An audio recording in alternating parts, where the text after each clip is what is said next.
hypervelocity impacts are often considered as catastrophic events that tend to destroy life.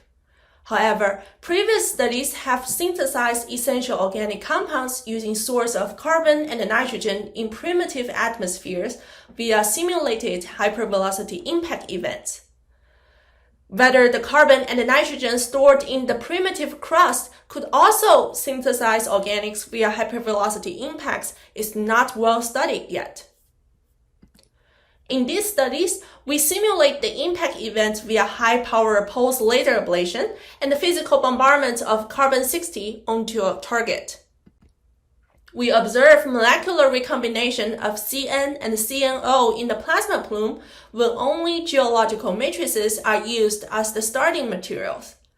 This result indicates that carbon and nitrogen stored in the early Earth crust could have contributed significantly to prebiotic inventory in early Earth.